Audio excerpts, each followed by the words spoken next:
이 시간 함께 나눌 말씀은 갈라디아서 5장 16절에서 26절까지 말씀입니다.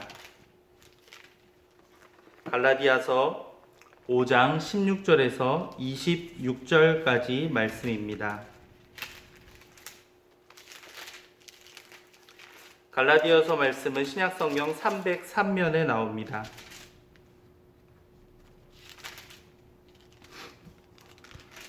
예, 308면이네요. 신약성경 308면 갈라디아서 5장 16절에서 26절까지 말씀입니다. 함께 읽겠습니다. 우리 SFC 친구들 찾아서 함께 읽을게요. 내가 이르노니 너희는 성령을 따라 행하라. 그리하면 육체의 욕심을 이루지 아니하리라. 육체의 소욕은 성령을 거스르고 성령은 육체를 거스르나니 이 둘이 서로 대적하므로 너희가 원하는 것을 하지 못하게 하려 함이니라. 너희가 만일 성령의 인도하시는 바가 되면 율법 아래에 있지 아니하리라. 육체의 일은 분명하니 곧 음행과 더러운 것과 호색과 우상숭배와 주술과 원수 맺는 것과 분쟁과 시기와 분냉과 당 짓는 것과 분열함과 이단과 투기와 술 취함과 방탕함과 또 그에게 같은 것들이라. 전에 너희에게 경계한 것 같이 경계하노니 이런 일을 하는 자들은 하나님의 나라를 유업으로 받지 못할 것이요 오직 성령의 열매는 사랑과 희락과 화평과 오래 참음과 자비와 양성과 충성과 온유와 절제니 이 같은 것을 금지할 법이 없느니라. 그리스도 예수의 사람들은 육체와 함께 그 정욕과 탐심을 십자가에 못 박았느니라. 만일 우리가 성령으로 살면 또한 성령으로 행할지니 헛된 영광을 구하여 서로 노엽게 하거나 서로 투기하지 말지니라. 아멘. 하나님의 은혜와 사랑이 함께할 수 있기를 간절히 소망합니다. 오늘은 성령의 열매라는 제목으로 함께 말씀을 나눌 건데요. 우리가 삼위일체 하나님이라고 하면 성부 하나님, 그래서 성부 하나님, 성자 하나님, 그래서 예수님, 그리고 성령 하나님, 성령님, 이렇게 삼위일체 하나님, 삼위일체에 대해서 함께 들어보았을 것이고, 여기에 각각의 상황들을 하나님이 어떠한 분인지, 예수님이 어떠한 분인지, 그리고 성령님이 어떠한 분인지 우리는 알고 있을 거예요. 하나님이 창조주 하나님으로, 그리고 온 우주 만물을 주관하시는 분, 그리고 예수 그리스도께서 이제 독생자 예수 그리스도께서 이 땅에 오셔서 십자가에 죽으시고, 그리고 이제 다시 하늘로 승천하시면서 성령님을 너희에게 주겠다 약속을 하셨고, 성령 하나님, 사실은 천지 창조부터 성자, 성부, 성자, 성령 하나님 함께 운행하셨지만 이제 우리에게 분명하게 드러나는 사건들이 순간순간 있었는데요. 말씀을 시작하면서 이제 여호와 하나님, 만군의 하나님에서 하나님이 주로 구약 성경에 나왔고, 신약 성경을 보면 예수님의 탄생부터 해서 쭉 기록이 되어 있다가 이제 성령님에 대해서 이제 다 너희들에게 주겠다, 그리고 성령님이 함께한다라는 사실들이 강조되어 나오고 있습니다. 초대교회, 처음 교회에서부터 이 성령님에 관한 이야기들이 쭉 나와 있었고, 이 성령 하나님은 우리의 신앙생활을 더욱더 풍성하게 만들어주는, 그리고 우리와 지금도 함께하고 계시는 분이라는 점을 여러분들 기억해야 되겠습니다. 오늘 말씀은 참 유명한 대목인데요. 바로 성령의 열매, 성령 하나님이 우리에게 어떤 열매를 맺게 하는가에 대해서 이렇게 쭉 설명하는 내용이고요.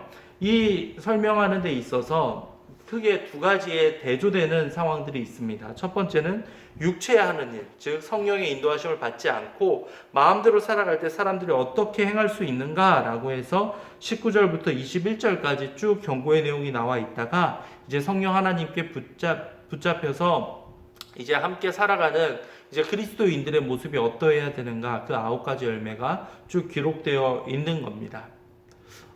이 육체에 잡혀 있는 일들을 보면서 혹시라도 여러 유혹들이 우리 가운데 있을 거예요. 막 이렇게 여기서 보는 것처럼 막 술 취함이나 막 방탕함, 막 이러한 것처럼 이렇게 눈에 딱 띄는 거 있잖아요.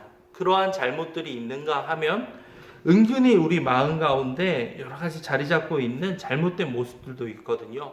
여러 가지 상황들이 다 우리의 그 성령 하나님으로서의 그 역사하심을 다 방해하고 있는 똑같은 잘못들이라는 점을 우리는 기억해야 되겠습니다. 어떤 죄가 엄청 크고 요 정도는 우리가 모두 암묵적으로 다 행하고 있지 않은가라고 생각해서 이 죄를 가볍게 여겨서는 안 된다라는 거죠. 예를 들어서 우상숭배나 주술 뭐 이런 게 있으면 오늘날로 얘기하자면 우상숭배, 아이돌을 너무 좋아하는 것, 혹은 그 주술이라고 해서 뭐 타로점이나 이런 것들 보는 거, 여러분들 되게 가볍게 여기잖아요. 그런데 이러한 것들이 점점 커져가다 보면 우리의 마음을 빼앗길 수 있다라는 거죠. 굉장히 가볍게 여기잖아요. 막 음행이나 뭐 술 취한 방탕 뭐 이런 것들은 너무나도 대표적으로 드러나는 죄악들이에요. 딱 티가 나고, 그래서 저건 잘못이야, 저렇게 하면 안 돼 라고 우리는 이야기하지만 사실은 우리 안에는 더 내재해 있는, 즉 마음으로 이렇게 하나님으로부터 떠나고자 하는 그런 유혹들이 많다라는 것을 기억해 주기 바랍니다. 19절부터 21절까지를 보면 음행, 더러운 것, 호색이라고 해서 성적인 타락에 대해서 이야기를 하고 있고요. 그뿐만이 아니라 아까 말씀드린 우상숭배, 주술, 원수 맺는 것, 분쟁과 시기와 분냄, 여기에서 굉장한 고민을 할 겁니다. 분쟁과 시기와 분냄, 화내는 것, 우리 가볍게 여기잖아요. 누군가 막 짜증날 때 누군가에게 막 화풀이하고 이렇게 성격이 드러나는 것들 누구나 하잖아요. 저 역시도 그러는데, 이러한 것들도 하나님의 뜻으로부터 어긋나 있는, 즉 잘못되어 있는 표현이라는 것들을, 육체의 일이라는 것들 기억해 주기 바랍니다. 이 정도는 할 수 있잖아요. 그런데 21절 후반부를 볼까요? 분열함과 이단, 투기와 술 취함, 방탕함, 그와 같은 것들이라 전에 너희에게 경계한 것 같이 경계하노니, 이러한 일을 하는 자들은 뭐라고요? 하나님의 나라를 유업으로 받을 수 없다, 하나님의 나라에 들어갈 수도 없다라고 이렇게 바울은 분명하게 경고하고 있는 겁니다. 굉장히 무서운 말씀이죠. 우리는 분열과 여러 가지 당 짓고, 당을 짓는 것은 무리를 짓는 것들을 말하는 거거든요. 나의 이익을 위해서 무리를 짓고 파벌을 형성하고, 즉 이렇게 무리를 만들어서 누군가를 따돌리거나 외면하거나 이 사람들만 친하게 지내고, 우리 모두가 하는 모습들이잖아요. 분내는 거, 지금까지 살아오면서 화 한 번도 내지 않은 친구 있나요? 아마도 없을 거예요. 우리가 일상적으로 하는 모습들 가운데에서 하나님의 형상이 파괴되고 하나님의 창조의 목적이 훼손되고, 나아가 너무나도 극단적으로 육체만을 원하는, 즉 우리 마음대로 내 뜻대로 하고자 하는 것만을 행하는 모습들이 이어지다 보면 하나님 나라를 유업으로 받을 수 없다.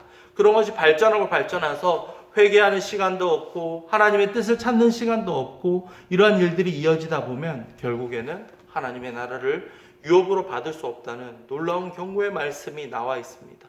바울도 그래서 이 모든 것들을 경계한다라고 이렇게 밝히고 있는 것이죠. 굉장히 무서운 경고의 말씀입니다. 그렇다면 우리에게 필요한 성령 하나님의 열매는 무엇이겠습니까? 사랑과 희락과 화평과 오래 참음과 자비와 양성과 충성과 온유와 절제. 사랑, 희락, 화평, 오래 참음, 자비, 양성, 충성, 온유와 절제. 이 9가지 열매가 우리 삶 가운데 있어야 한다라고 말하고 있습니다. 여러 가지 이 지금 말씀드린 9가지 열매는 하나하나가 너무나도 중요하기 때문에, 나는 사랑이 많지만 오래 참음은 없어 라고 해서 나는 괜찮아 라는 것이 아니라, 이 모든 것들이 다 동등하게 갖추어져 있을 때 그것이 바로 성령님께 붙들린 사람이다 라고 말할 수가 있는 겁니다. 온유함과 절제함으로 우리의 성품이 점점 변화되고, 맡은 일들을 정말 사랑으로 잘 감싸며 나아가는 이 모든 모습들이 바로 성령 하나님의 역사하심이 우리 삶 가운데 함께할 때 가능한 일이라는 사실을 여러분들 꼭 기억해 주시기 바랍니다. 우리가 성령 하나님께 붙들려 살아가는 것은 너무나도 중요합니다. 이런 것을 잊어버리고 혹은 잃어버릴 때 우리의 삶은 육체의 일, 즉 내 마음대로, 내 뜻대로 모든 삶의 결정권자가 내가 되어버리고 맙니다. 그러면 하나님의 뜻과 하나님과 아무런 상관이 없는 사람으로 살아가게 되고, 결국은 바울의 경고처럼 하나님의 나라를 유업으로 받을 수 없는 지경에까지 이를 수 있다는 점을 여러분들 기억해 주기 바랍니다. 오늘의 갈라디아서의 말씀의 경고를 여러분들 꼭 기억해 주세요. 그리고 내 마음 가운데 사랑과 희락과 화평, 평안이죠. 그리고 오래 참음, 자비, 양성, 충성, 온유, 절제, 이 모든 성령의 열매가 풍성히 임할 수 있기를 간절히 소망합니다. 기도하겠습니다. 사랑과 은혜가 풍성하신 하나님 아버지, 오늘 말씀을 통해 성령 하나님이 우리의 삶 가운데 어떻게 역사해야 되는지, 그리고 우리가 어떻게 살아가야 될지를 살펴보았습니다. 주님, 우리의 부족하고 연약했던 모습들이 있다면 주님 용서해 주시고 온전히 하나님만을 위해 살아갈 수 있는 우리 SFC가 될 수 있도록 도와주시옵소서. 우리의 연약함을 아시는 주님께서 우리가 전심으로 주님 앞에 회개하고 고백하며 나아갈 때 우리의 연약함을 채워주시고 변화시켜 주시옵소서. 감사합니다. 이 모든 말씀 주 예수 그리스도의 이름으로 기도하였습니다. 아멘. 하나님의 복을 받습니다. 주 예수 그리스도의 은혜와 하나님의 사랑과 성령의 교통하심이 성령 하나님의 주시는 그 은혜를 경험하며 그 열매를 맺어가기 원하는 모든 SFC 친구들 위해 지금으로부터 영원까지 함께 있을지어다. 아멘. 모두 수고 많았습니다. 예배를 마치겠습니다. 각자 코로나 주의하고요. 또 추석 연휴 이제 다음 주에 기다리고 있는데 잘 은혜 가운데에서 이 명절을 보내기 바랍니다. 고3 수험생들 힘내고 남은 기간 최선을 다하여 준비하기 바라겠습니다. 모두 수고 많았습니다. SFC 예배를 마치겠습니다. 감사합니다.